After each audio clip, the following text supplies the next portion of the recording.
The little ones are much more comfortable. The little ones come right to the front. Apparently, children are all...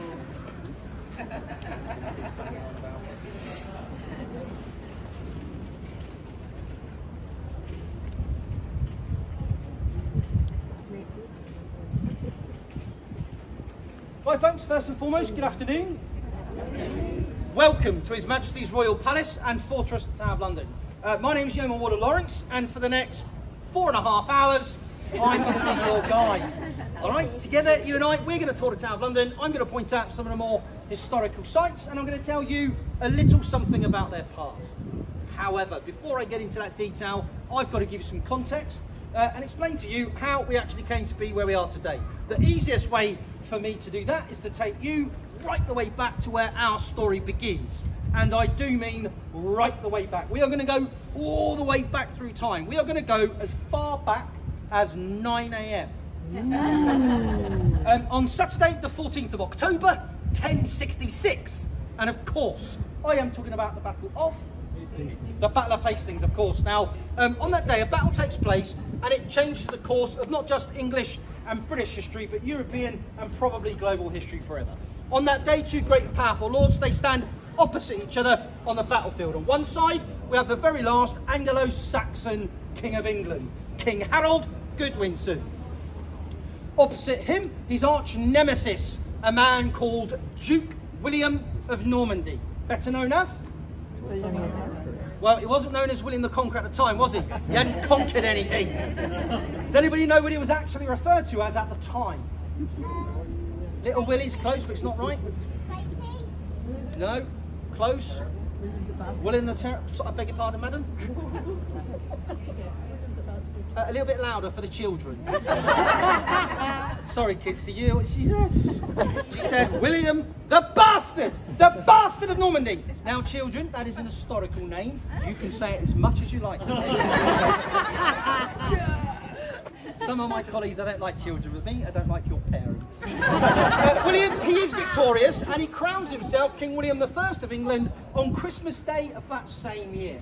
But there's a bit of a problem, because his newly conquered subjects, we do not take too kindly to Norman domination. I mean, they were basically French. Any French in the audience today? Good. I'm joking. Welcome if you're out there. Do you? Well, don't. So, what he has to do though, it's a bit of a problem because new conquered subjects, we're not taking it. We don't like Norman domination. So what he has to do is got to find a way that he can subdue and overrule the citizens of London, a way of demonstrating what was their far superior Norman power.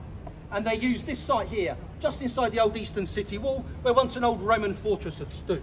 And it was right here in the year 1078 that he authorises the building of his very first royal palace and fortress in England.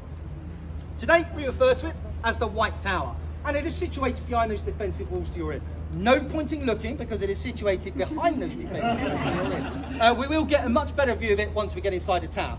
Now, folks, over the years, this place has been used for lots and lots of other things. First and foremost, that is the storehouse to the crown jewels and royal regalia. They are still safely stored here to this day, and they have been as far back as 1303.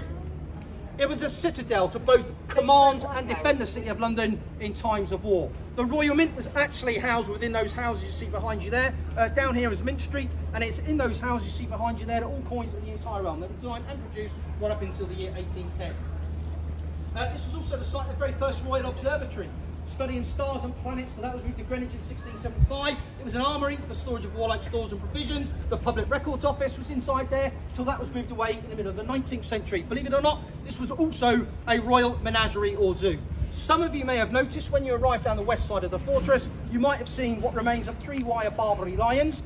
They are standing on what is left of the Lion Tower, and it was out there in the Lion Tower that the royal collection of exotic animals and beasts, they were held here right up until 1835, until that famous famous soldier, the Duke of Wellington, he takes over as constable here at the Tower of London, and he orders that all of those animals get moved down to Regent's Park, and they end up becoming the very first animals of London Zoo, founded from the animals first kept out there by the Lion Tower. Last but by no means least, this probably ranks as one of the most infamous prison complexes in the world. And over the years, many famous names have been incarcerated inside these walls. Many of those famous names, they are still incarcerated inside these walls, and I will show you where they are a little bit later on in the talk. Don't get too excited though, kids, they're all dead. But for us to understand how they got deaded, I need to draw your attention to an area which actually stands outside the fortress. Now, for those of you who may have arrived by tube today, you'd have arrived up in an area called Tower Hill. Just on the north, slightly west side of the fortress, there's an area known as Trinity Green. That stands up on Tower Hill, and it was up there on Tower Hill between the 14th and 18th centuries that almost 400 people were going to lose their lives by means of block and axe. And that included 75 men of noble birth. Now, the first victim up there, that was a man called Simon Sudbury. He was the Archbishop of Canterbury, and he was murdered up there in 1381 during the Peasants' Revolt by peasants. You lot. Why? Because he introduced an unpopular tax. Unfortunately, we are no longer allowed to drag our politicians out and cut their heads. It'd be a nightmare for traffic in London. There'd be a queue from here right the way down to Westminster and probably back again. 7 years later, 1388, the first legal execution up there was another Simon, Sir Simon Burley. And by a remarkable coincidence, the final victim up there in 1747 was also called Dave. Simon Fraser, the Lord love it. He was an 80-year-old Scottish lord who had supported the second Jacobite rebellion led by Bonnie Prince Charlie. Have we got any Scots in the audience today? Aye. Nice to see you folks. Hold on, you did very well to get in there first, but hang on. Have we got any Americans in the audience that think they're Scottish? No?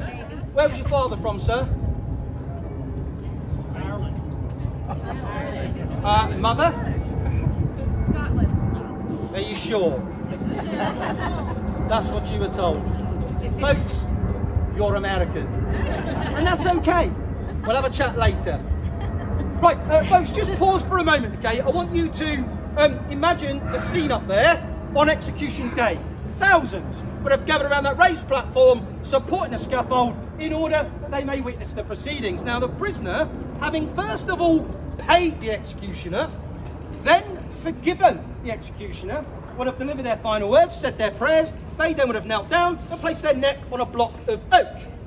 They then would have had to give the executioner a secret word or a signal. Ready.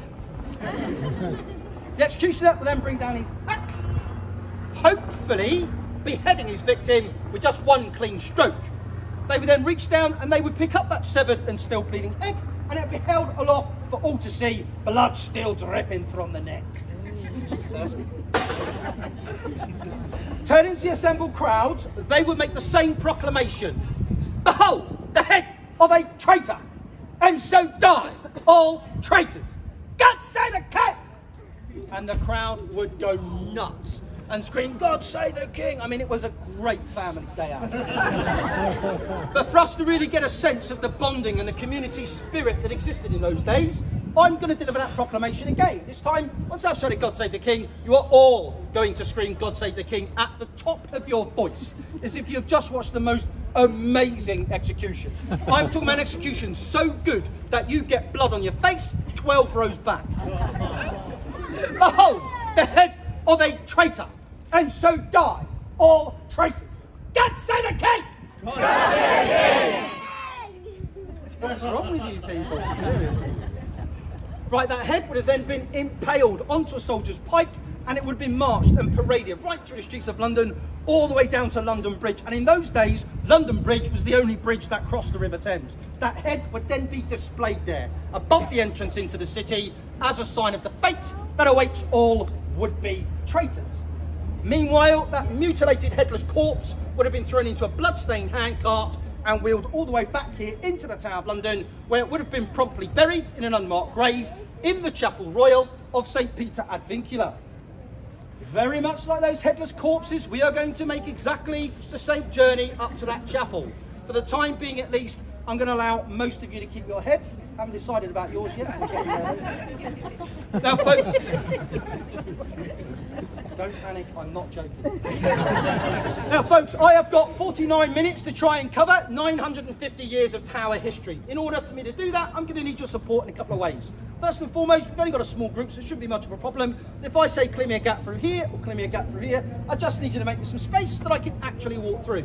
Secondly, when I say come this way and follow me, that is all you need to do. I live here, I have taken this tour before, I know where I'm going, trust me. The faster that we move from block to block, the more stories of murder, treason and executions I will be able to share with you. If we are going slowly, standing around, taking photos, trying to look at stuff, I'm just going to start talking about medieval architecture. And I know a great deal about medieval architecture, and I can promise you, none of it is interesting. Right, folks, are we ready to move? Yes. Are we ready to move quickly? Yes. Want to hear about murder? Yes. Treason? Yes. Execution? Yes. Killing children? Yes. I think you're a little bit outvoted there, folks. Right, clear me a little gap through here and I should take you around to Traitor's Gate. Come this way, folks.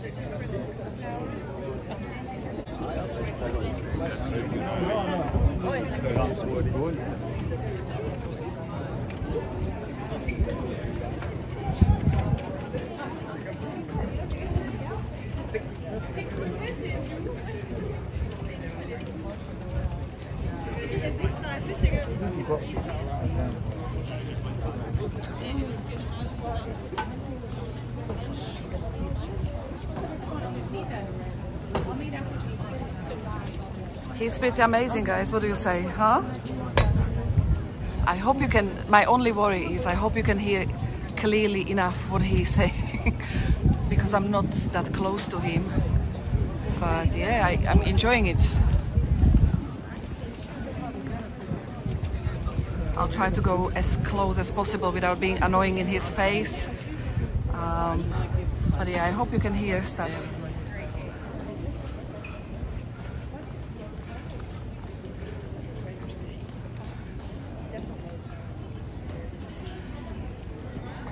Come right round this side for me, folks. Come right round this side again. Come in nice and close.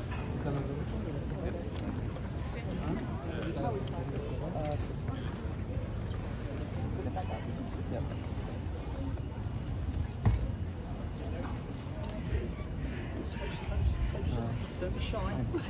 Don't be shy. Folks, just need to be out of my arm's reach, that's all. Sometimes I hit people, sometimes it's by accident. Wait for the slow ones at the back. It's terrible. Old people have got no idea how little time they have left.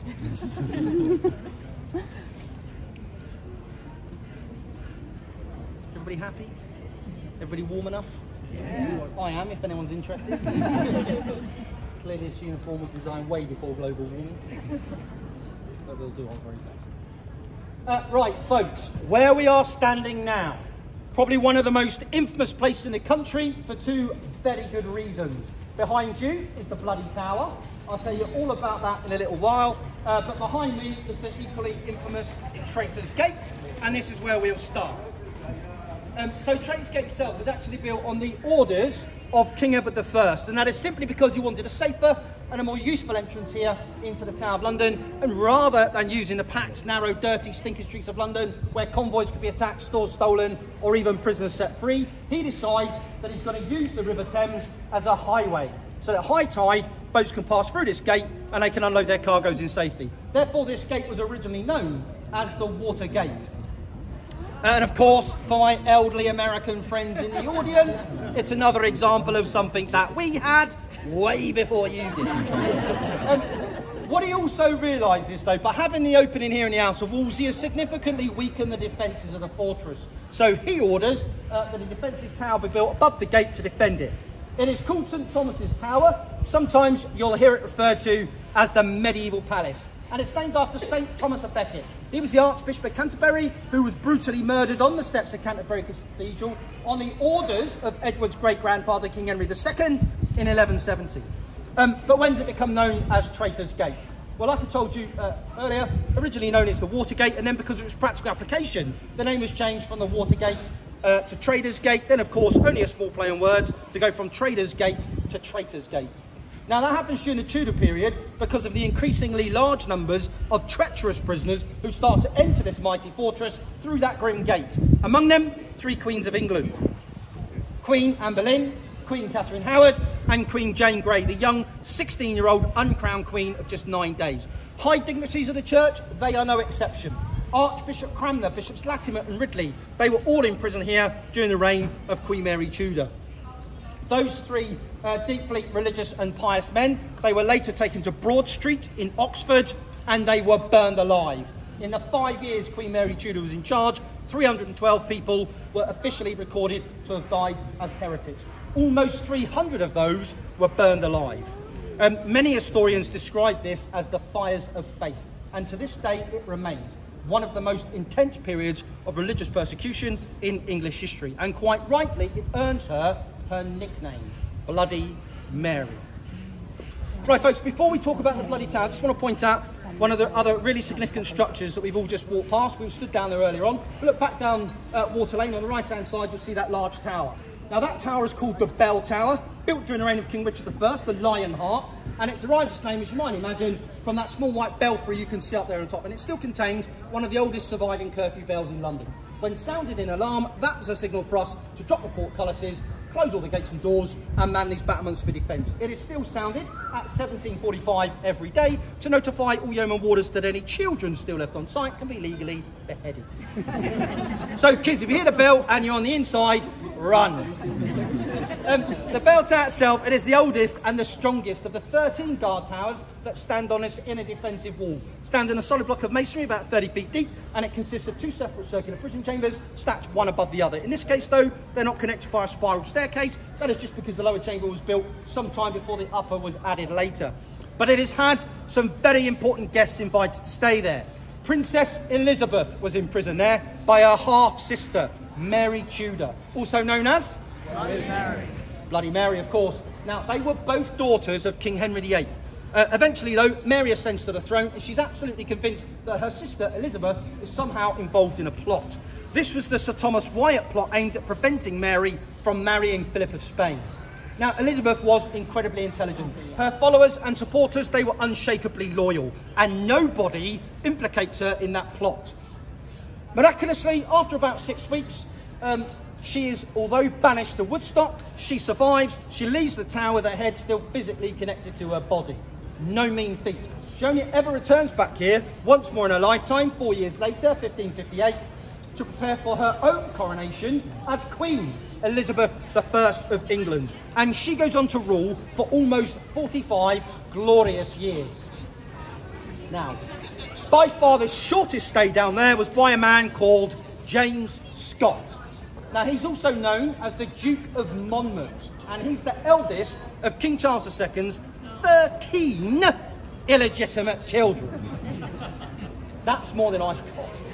Now, I'm joking, I've got less than half that figure. Now, when Charles dies, though, he has no legitimate son and heir, so it is his brother that is appointed as the new king. He's also called James, and he is crowned King James II. But now, James Scott, the Duke of Monmouth, he is absolutely adamant that his mother was at one time married to King Charles. Now, this is alleged to have been during the time that Charles is in exile in France, keeping out the way of a man called Oliver Cromwell. A man who dared to call England a republic. Sorry, still very upsetting. Now, we dealt with that utter nonsense in 1660, and we returned England to its rightful glory with a monarch at our heads. However, if what was being said about him was true, it would have made him legitimate, and it would have given him a rightful claim to the throne. Now, he was popular and powerful. So powerful, so popular, he actually manages to raise an army, and he directly challenges the king in battle. Now, this battle becomes the last full-scale land battle that ever takes place on English soil. It occurs in the evening of the 6th of July, 1685, down in the West Country, and it will be forever known as the Battle of Sedgemoor. Unfortunately, though, for James Scott and his poorly equipped, poorly trained pitchfork army, he was defeated. And although he himself managed to actually escape the battlefield, he was tried and he was sentenced to death in his absence. About a week later, though, he was found hiding in some forest down near a place called Ringwood. He was arrested, brought back up here, locked up down there in the lower chamber under sentence of death. And he was held there for just 2 days before he was taken up there to Tower Hill and beheaded in what becomes arguably one of the bloodiest executions the Tower ever sees. Now, the executioner on that day, he was a 6'5" giant of a man called Jack Ketch. Now, Jack Ketch was by trade a butcher. He was also a part-time executioner at the Tower of London and a full-time drunk. On that particular day, he manages to combine all 3 skills. And yes, for clarification, drinking in England is classified as a skill. Not in Scotland there. In Scotland, we classify it as an art. Now, it takes Jack Ketch no less than 5 strokes of the axe to try and sever the head from the body. Even then, it isn't done, and he has to rely on his butchering skills. Kneeling down beside his victim, taking a firm grasp of what was left of that battered and brutalised head, he removes his butcher's knife from his belt, and slowly he begins to cut, hack, slice and saw the last pieces of muscle, bone, flesh, sinew, tissue. You're going to put her to sleep gristle. I don't care, not my job. You want to bring them to a place of torture, it's on you. Children, don't worry, very bad things do happen. Until eventually that head comes clear. But there is more to this story because, of course, in those days it was customary for royalty and nobility to have their portraits painted at regular intervals as a good record. Now, when James II ascends to the throne, James Scott, just like his father, he flees into exile. Shortly after he's been beheaded, somebody realises that while he's in exile, no portrait had been painted. Oh dear. There is, of course, only one sensible solution. A yeoman warder is immediately dispatched down to London Bridge to fetch back his head. The royal surgeon is called for to stitch the head back onto the body. With the Duke dressed in fine clothes and laid out upon a couch with a scarf around his neck, the artist was given just 24 hours to complete that painting. Now, that painting is owned by the National Portrait Gallery. It's not always on display though because it's rubbish. He was given 1 day to paint a dead guy. Probably wasn't doing his best work, was he? Nonetheless, it is on display sometimes. Failing that, you can always ask our very good friend Google. They will show you the image of James Scott, the Duke of Monmouth. At least now when you see that portrait, you'll understand why he's got a somewhat vacant look on his face. Right, folks, that is 23 minutes of doom and gloom. Who's up for a story with a happy ending? Okay, go visit somewhere else then. Right, behind you folks, that's the bloody tower, originally known as the Garden Tower because it used to overlook the Lieutenant's Garden. Name was changed to the bloody tower during the reign of Queen Elizabeth I as a memorial to many of the dark deeds that are alleged to have happened inside those walls. Many of them, they were written about by a man called Shakespeare. And when Shakespeare writes about the Garden Tower, he refers to it as the Tower of Blood. And there were many, many dark deeds. Everything from the slow poison to death of Sir Thomas Overbury by a jealous lady, the imprisonment on 3 separate occasions of Sir Walter Raleigh before he was eventually executed in 1618 at the Old Palace Yard, Westminster, for his part in the Arbella Stuart plot to overthrow King James. But by far the darkest of all of those alleged deeds, of course, is the murder of the 2 boy princes in 1483. Now, on the death of their father, King Edward IV, the young Prince Edward and his younger brother, Richard, the Duke of York, they were 12 and 9 years old respectively. And they were brought here to the Tower for protection by their loving uncle, Richard, the Duke of Gloucester, Lord Protector of England. The problem was, though, that soon after they arrived here, their loving uncle, Richard, the Duke of Gloucester, Lord Protector of England, he declares that they are illegitimate, and their loving uncle, Richard, the Duke of Gloucester, Lord Protector of England, suddenly becomes King Richard III. Shortly after that, those boys disappear, and they are never seen alive again. 2 years later, 1485, at the Battle of Bosworth Field, King Richard III was slain. He was killed during a battle.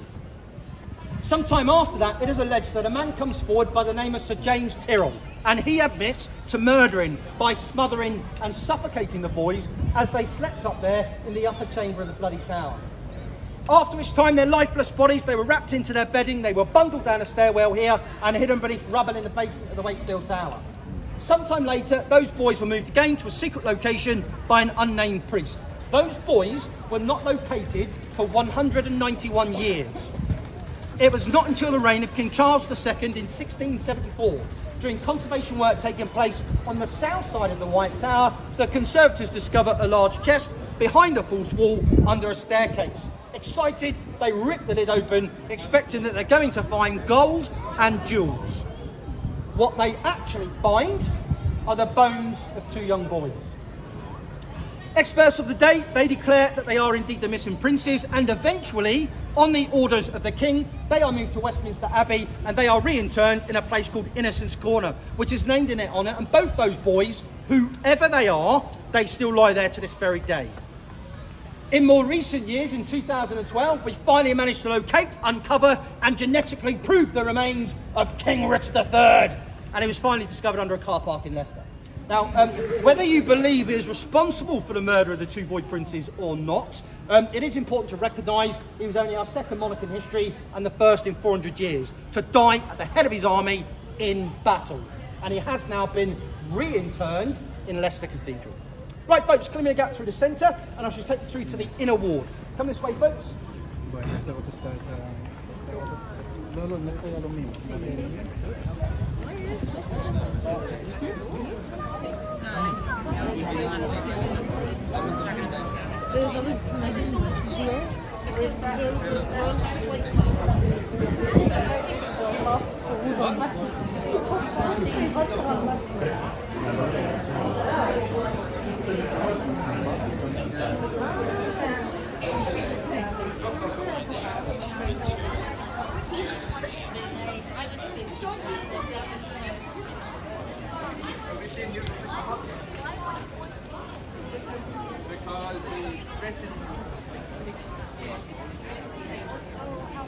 Look at the pumpkins on the spire.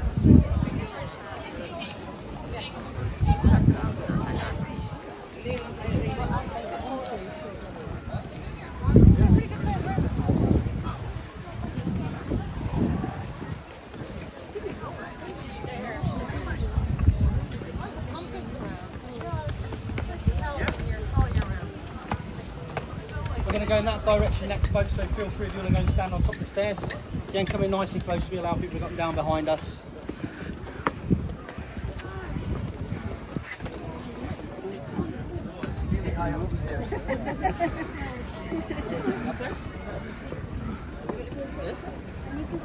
Oh, that's the bridge.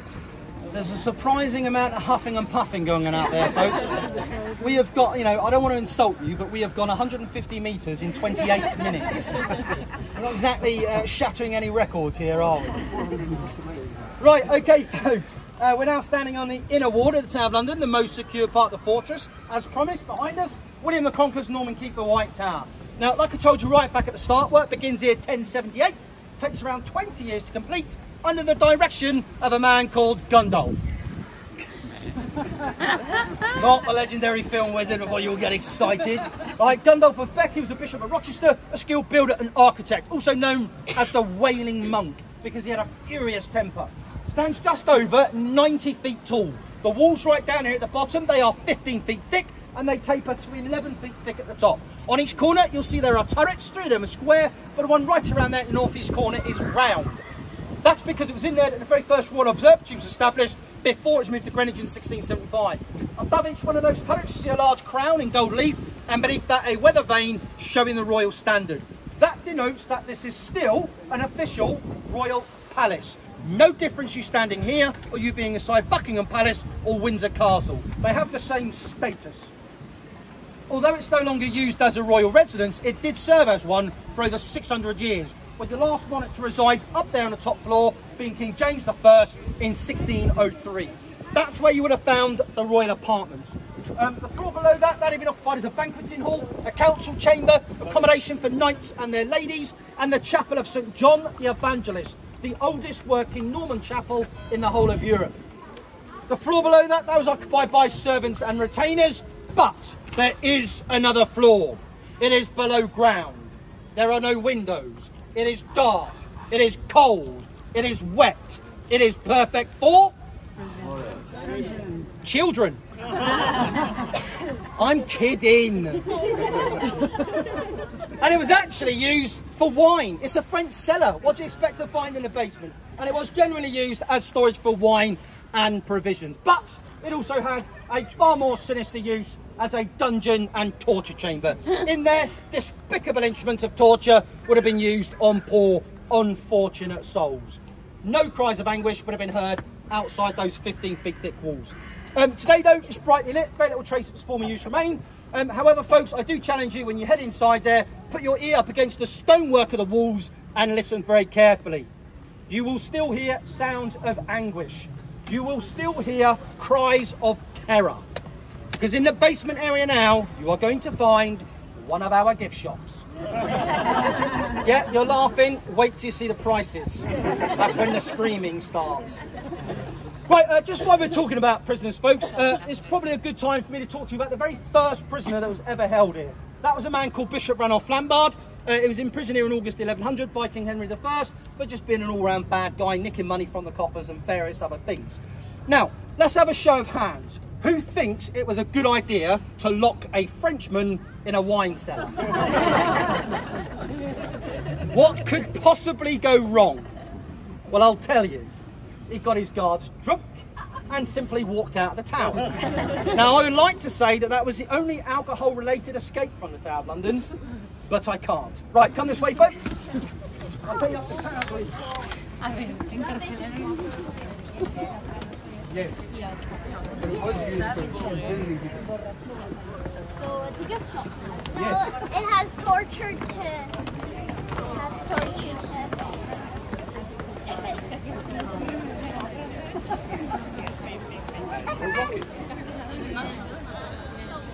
Oh yes, we're going to be watching forever.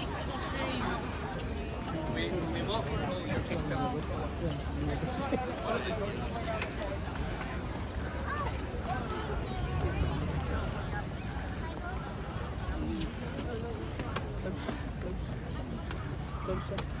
Give me some space.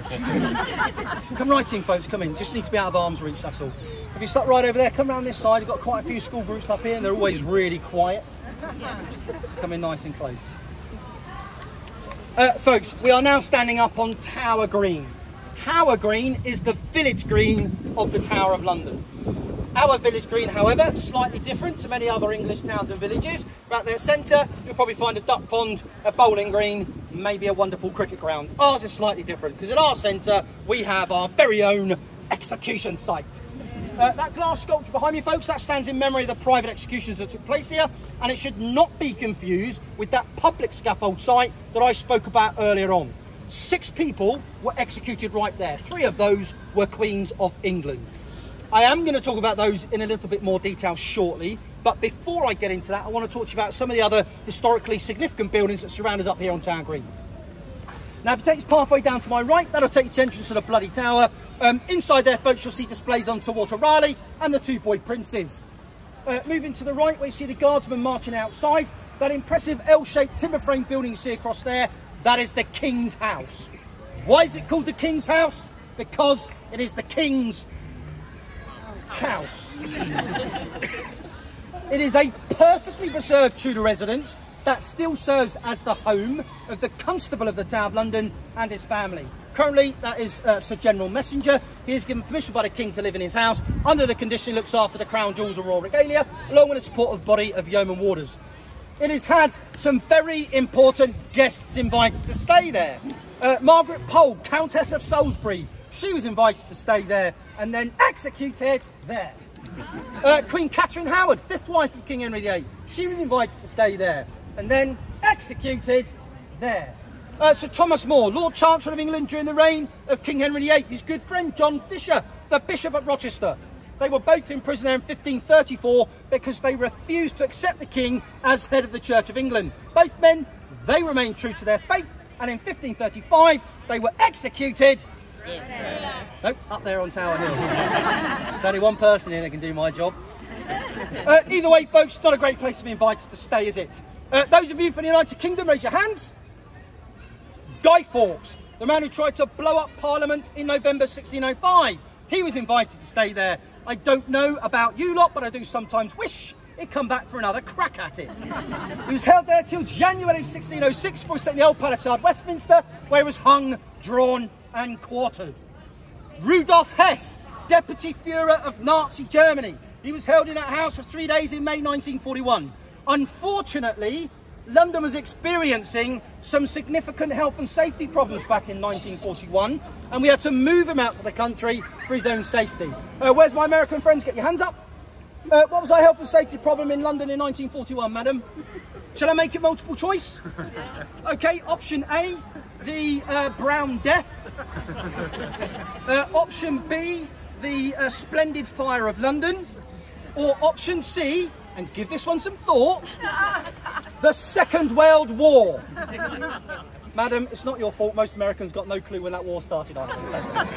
Whoa, steady up. Sorry, making assumptions. Madam, when did the Second World War begin? Not for you. I would, however, like to take this opportunity, madam, and say, look, thank you for turning up eventually. And more importantly, winning the whole thing for us. USA!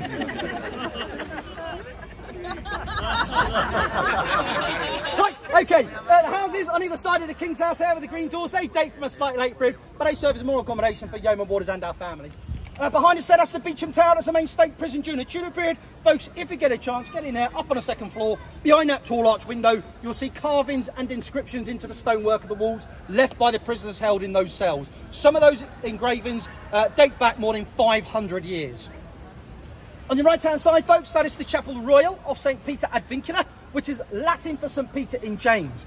After St. Paul's Cathedral, Westminster Abbey, that probably ranks as the most important burial site in the country. That chapel today contains the celebrity A-list of the 15th and 16th century. That is the final resting place of Queen Anne Boleyn, Queen Catherine Howard, Lady Jane Grey, Robert Devereux, James Scott, the Duke of Monmouth, Sir Thomas More, John Fisher, Edward Seymour, John Fox, Thomas Cromwell. You name it, they are married inside. Married? They're not quite. They are buried inside that chapel. Please feel free, folks, when the tour's complete, if you wish to do so, head inside there and pay your respects to those traitors! So it's an instinct, I can't help it. Huh? Indeed. Right, behind us, that large castellated structure there with a large gold clock front and centre, that is the Waterloo block, standing on the site of the Grand Storehouse, which was destroyed by fire in 1841. That is one of the newest buildings here inside the Tower of London. That wasn't constructed until as recently as 1845 as a barracks for as many as 1,000 soldiers of the Tower garrison. Still serves as a home to the garrison to this day, but it is also the home to the Crown Jewels and Royal Regalia. And if you haven't seen them yet, you can see them by going through the door under that large gold clock. Inside there, folks, you're going to find more than 1.5 tons of gold, more than 23,500 precious gemstones, and they include the 3 largest cut white diamonds on the planet, the largest of which weighs in a staggering 530.2 carats. Now, I appreciate there's probably about a third of the audience at the moment desperately resisting the urge to look down at their hands at that pathetic little chip that someone bought me. Now, folks, I've been doing this job for 9 years. During that time, I've witnessed 2 wedding proposals at the end of my tour. Not to me. Now, I don't know what gets the romantic juices flowing. I don't know if it's the dead wives in the chapel. Whatever it is, folks, if you've got a little stone in your pocket, leave it there. It is not going to be the win you think it is. Wait till you get to Legoland. Do your proposal there, okay? Not here.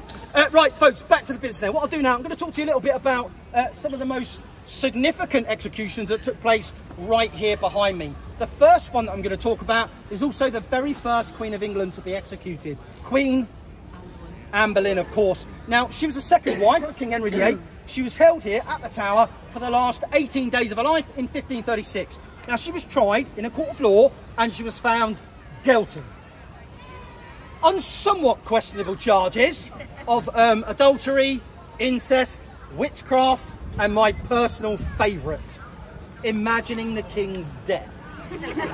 I mean, who's married? And she was executed not with a block and axe, which she feared greatly, but at her own request in the French manner with a 2-handed double-edged sword. Lord God, have pity on my miserable soul. were the final words of one of our most infamous queens. Now, our chronicles and archives on the day are absolutely crystal clear that when her head was held up for proclamation, the crowd were aghast. Thank you for you two joining in, but there was more than 2 of people there.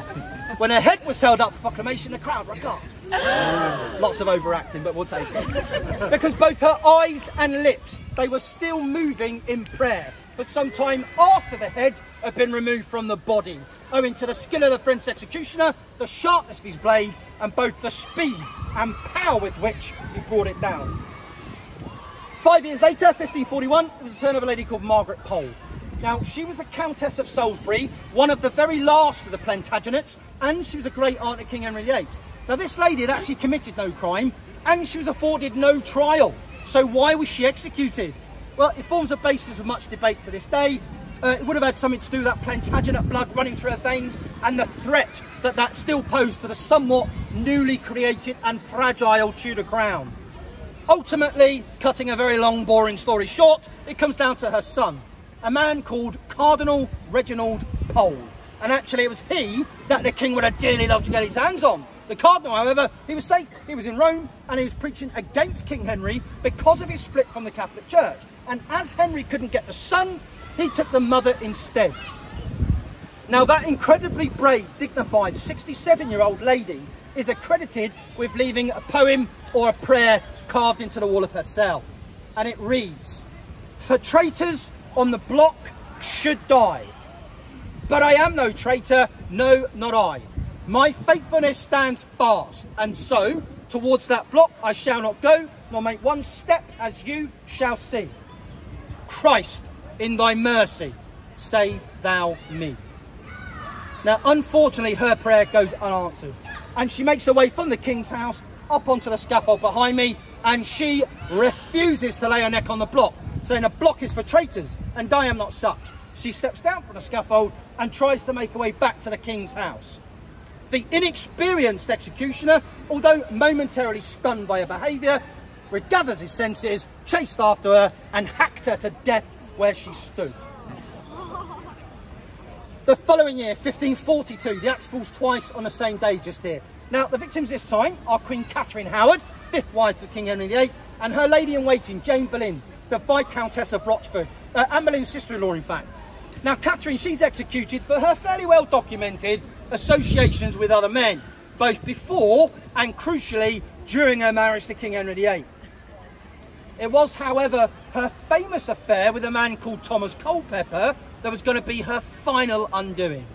And according to popular folklore, her final words were, "I come here to die the Queen of England, but I would much rather have died the wife of the only man I've ever truly loved, Thomas Culpeper."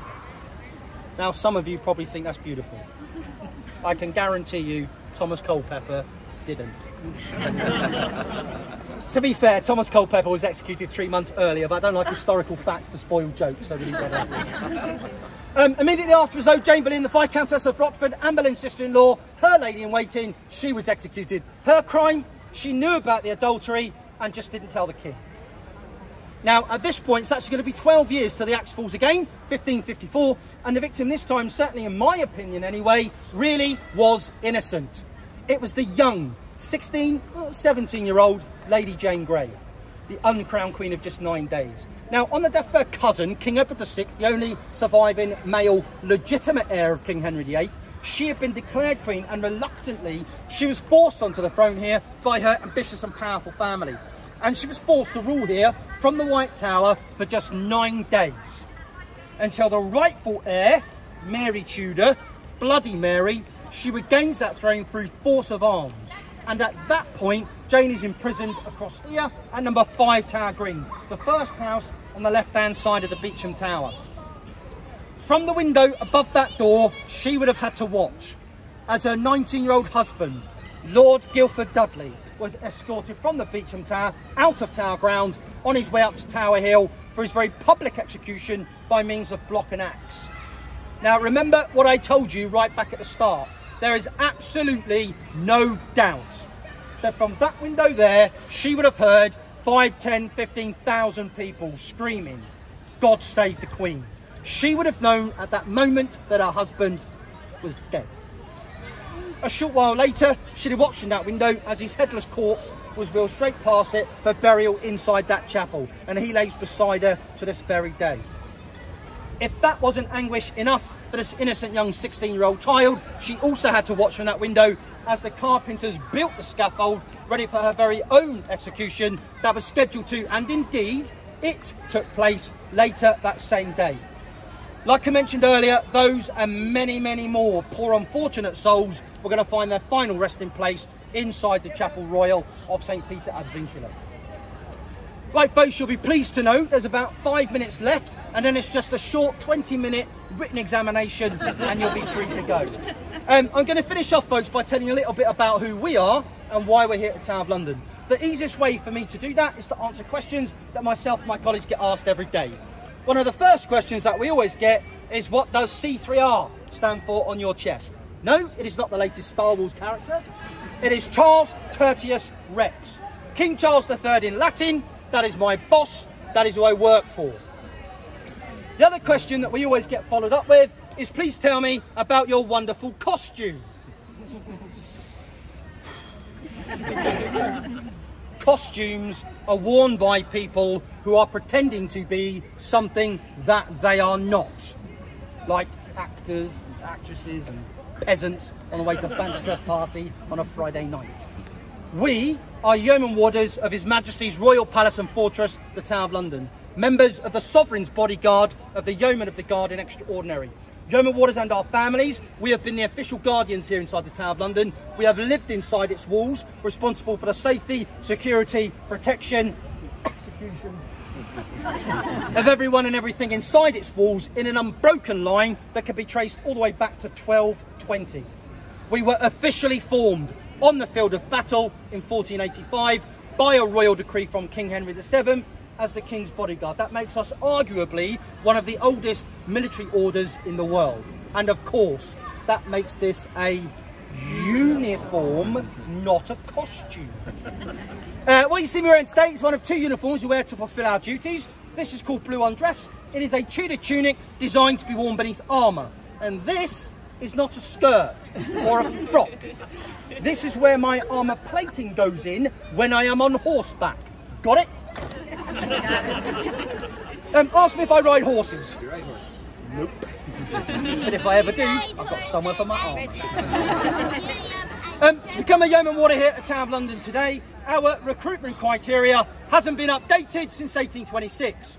Prior to that, very simple, we bought this position for about 250 guineas, about £130,000 in today's money. 1826, that famous soldier, the Duke of Wellington, he takes over as constable and he is not impressed. And he writes down, yeoman warders are taken to drunkenness, quarrels and deep corruption. From this day forward, each one being numbered, only meritorious gallant sergeants discharged from His Majesty's Armed Forces may take up post. You will be pleased to know that we are no longer corrupt. Hey listen, 1 out of 3 is not bad, is it? Since 1826 until today, there have been exactly 422 yeoman warders. I am yeoman warder 403. In order for us to fulfil this position today, we must have served in His Majesty's Armed Forces for a minimum of 22 years. I spent 24 years as a professional soldier in the British Army.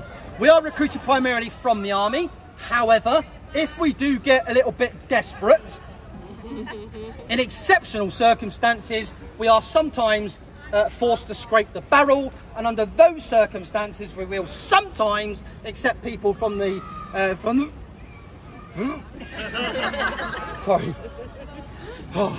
from the Royal Navy and the Royal Air Force. Oh, excuse me. They must also achieve the rank of warrant officer. If you're not sure what that is, it means sergeant major, and you must be of good or meritorious service. If you have those 3 things, you can apply for a post here when a position becomes available. I mentioned earlier on, we're also sworn in at St James's Palace as members of the Sovereign Ceremonial Bodyguard. What that means that during high ceremony and state occasions, we are one of the few people in the country permitted to stand beside the monarch and be armed. For those of you that have paid attention, you would have seen us guarding Her late Majesty Queen Elizabeth II while she lied in state at Westminster Hall. You would have seen one of us on each corner of her caliphate, protecting her coffin. You would have also seen us escorting King Charles III back from his coronation, back to Buckingham Palace. It is a huge honour and a privilege, but it does come at a significant cost to our souls. And that is in the form of our second uniform. Has anyone out there got a guidebook? I saw someone holding a guidebook earlier. Can I borrow that for a moment, madam? Thank you very much. Thank you. Whenever we are in the presence of the Crown or during high ceremony and state occasions, we are expected to wear our second uniform. It is called state dress.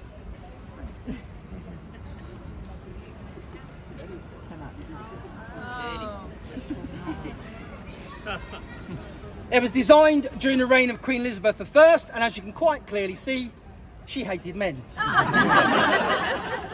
I've got to wear red tights, I've got to wear red breeches, I've got to wear a huge white frilly ruff around my neck, I've got flowers on my shoes, flowers pinned to my knees, and I have to wear a bonnet that has flowers all the way around it. And I can assure you, for 35 retired combat veterans, that's a problem. The only thing we get to balance it out is a 7-foot partisan spear and a sword. That does not balance it out. I would need a bazooka to balance it out, but apparently, can't carry rocket launchers around the boss. All joking aside, it is a huge honour and a privilege. I've been very fortunate in my career to guard Her late Majesty Queen Elizabeth II in life and in death, and I look forward to my duties to continue to guard His Majesty King Charles III. However, it's not necessarily how many of us measure success in life. Mine is measured in a very different way. It's not about my military career, it's not about my rack of medals, but it is about the following. I have 2 beautiful daughters. They are beautiful on the inside, and they are not revolting on the outside. Because of what I now do, they are both under armed guard and lock and key in a prison. That, ladies and gentlemen, I think you will find is the definition of success. Now, granted, I am slightly more thrilled about it than they are, but listen, when you see them waving through the arrow slits, just wave back. It makes their day. They carve it on the, so they write it in their diaries. Right, folks, we are almost out of time. If you clear me a little gap through there, folks, I'm going to go and stand across outside the Waterloo block. I'll hang around there for a few minutes. If you've got any questions about anything that I've covered during the tour or not covered during the tour, I'll do my very best to answer those for you. Failing that, please feel free to ask any of my colleagues. They'll be only too happy to help. From my perspective, children, your behaviour has been absolutely adequate. Don't let anyone tell you any different. Most importantly, folks, from my perspective, I appreciate it's an awful lot of information delivered very, very quickly. Thank you very, very much for your attention. Please use the rest of the time you've got here to explore the rest of the fortress, and folks, have a fantastic day. Thank you very much. Thank you.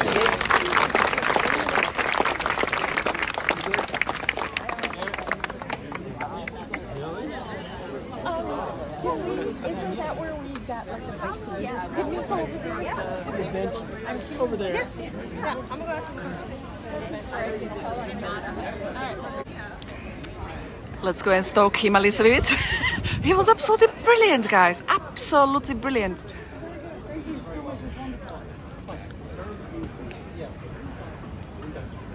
So it starts up here in records describing us around the beginning of the 16th century, the first part of about 11th and 15th, we start seeing us being used to describe us, but nobody ever actually documents why.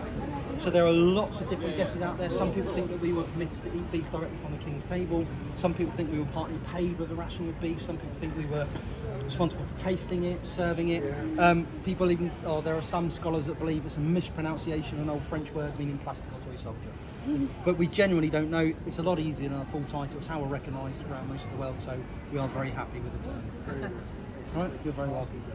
Can women be yeoman warriors? Yes, we had 5. All right. Yep. How many are there right now? 4 on duty. Oh, sorry, I meant total yeoman warriors.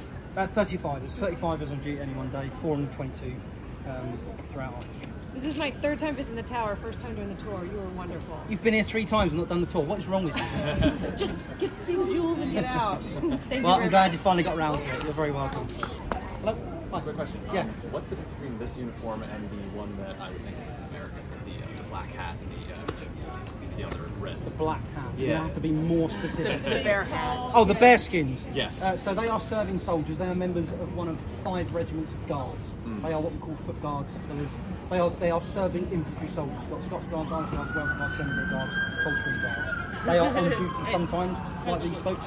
It just so happens that their image, their iconic red tunics, seem to be what get plastered all over the internet. But they're not the only ones that do duty here. Anyone who serves His Majesty's Armed Forces is liable for what this is, which is called public duties. You can be a dental technician in the Army Medical Corps, a dog handler in the Veterinary Corps. You will do public duties. Every soldier is trained to do. Oh, wow. Right? Yeah, thank you. No problem. The only difference is when the Navy are here, we still have to have the Army, because the Navy aren't allowed to carry weapons in public. Oh. The only thing they shoot occasionally is the sea, and we need you to be a bit more specific to just being able to hit the ocean. Okay. All right?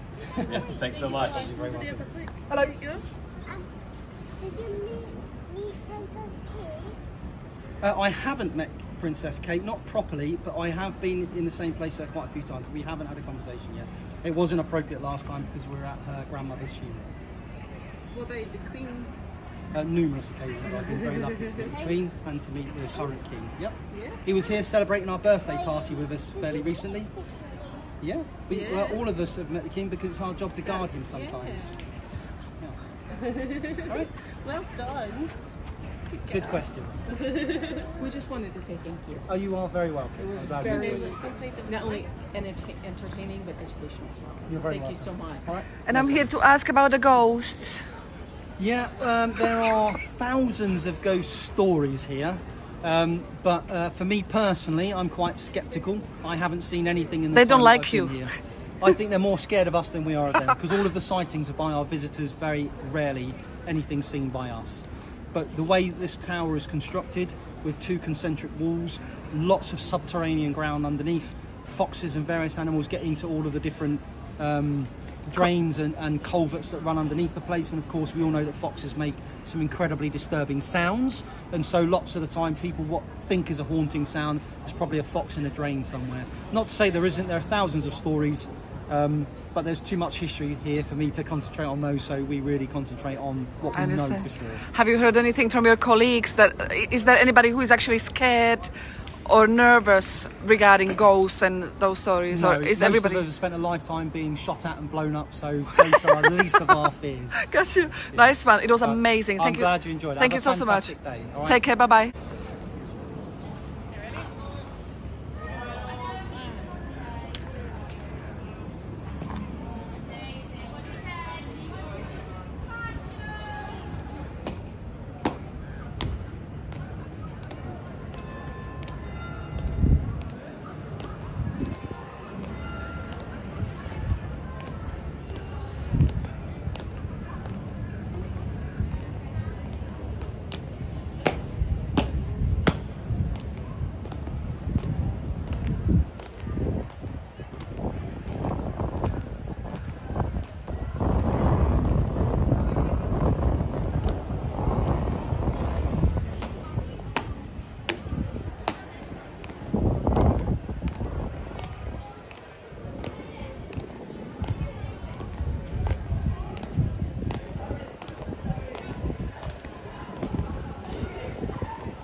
I went inside last time to see the crown jewels. But anyway, let me show you some Halloween decorations here at Tower of London that I didn't have time to show you on the way because we were listening to that amazing interview. Honestly, I don't think it can get any better. I really enjoyed that interview, guys. What do you say? Leave me a comment underneath this video. Share it with your friends if you can.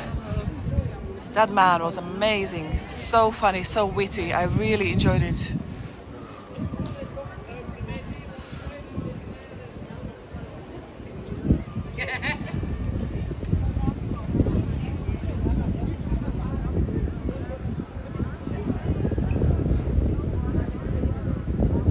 And he blamed the ghosts on foxes. Oh my god.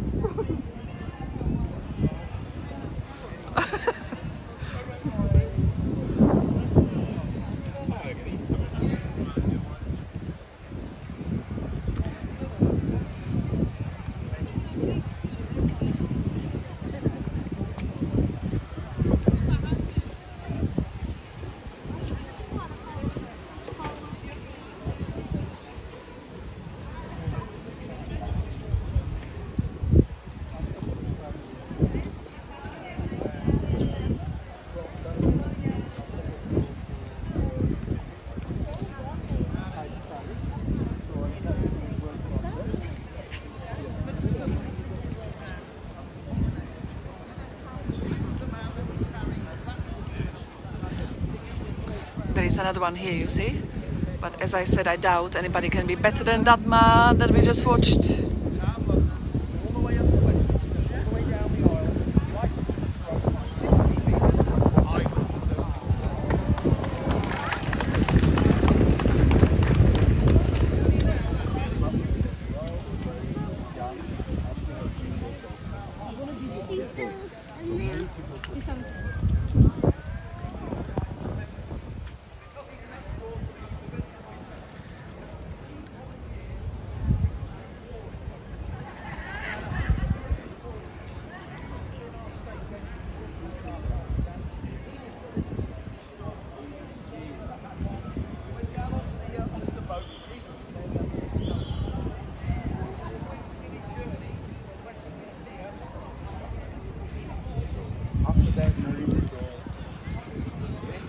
I promise you guys, I'll make it inside of these buildings. I don't mean these specific ones I'm looking at now, but you know, those behind me where you actually can go in. I don't know if you can enter.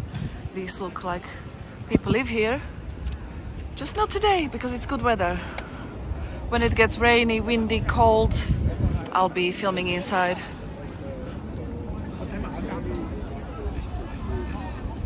I can hear the ravens, so let's go and see them. Oh, I'll have to go this way.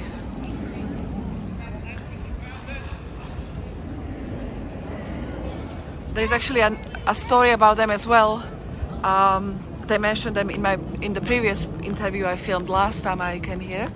It's a nice story. Here they are. 1, 2, 3, 4, 5. 4, yeah, 5. And the 6th one, I think they have one more, if I remember correctly. Oh, there is another one here. Look, hiding, you see? 1, 2, 3, 4, 5, 6. I can't remember how many, but I think there is 6. I can't remember anymore. What is he doing? Hiding there, playing peekaboo. Oh my gosh, let me show you closer. See?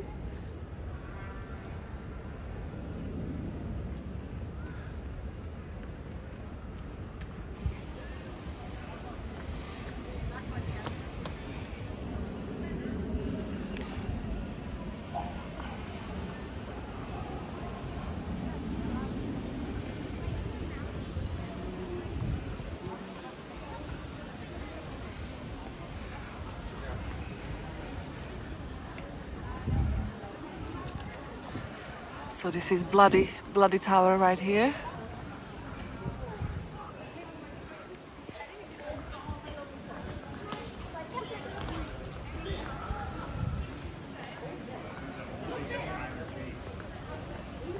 What happens if one of those spikes landed on someone's head?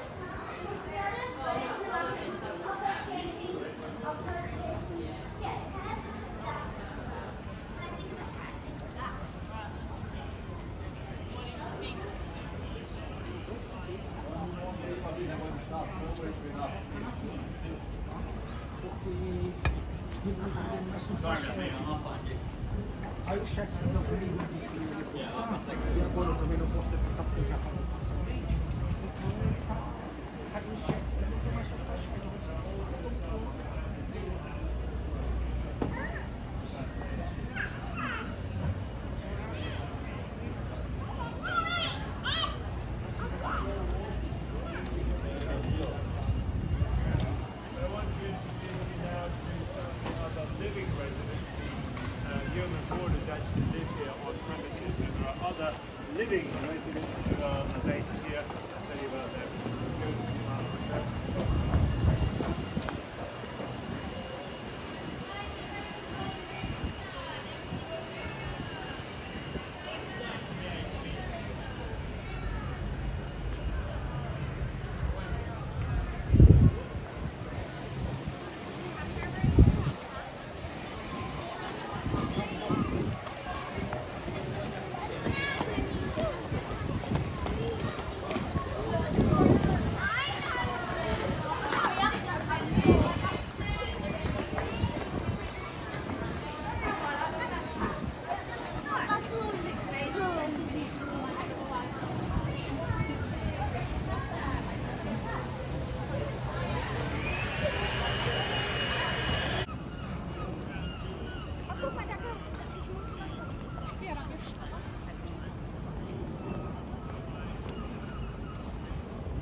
Escort for the word.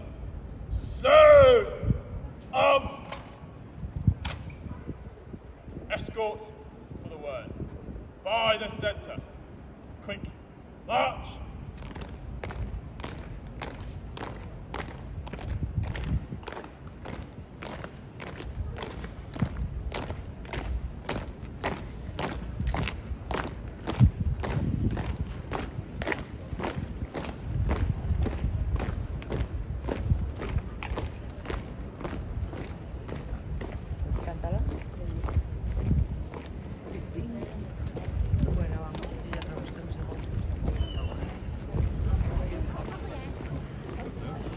So, ladies and gents, thank you so much for watching, everybody. Please press the like button, please subscribe, leave me a comment underneath the video, please. I actually decided to do a live stream while I'm here, so that's why I'm gonna end the video here. Otherwise I will take you other places, but you know, I'm always lazy to come here, so let me do a live stream. Thank you so much, hope you enjoyed it, and see you next time. Thank you, bye.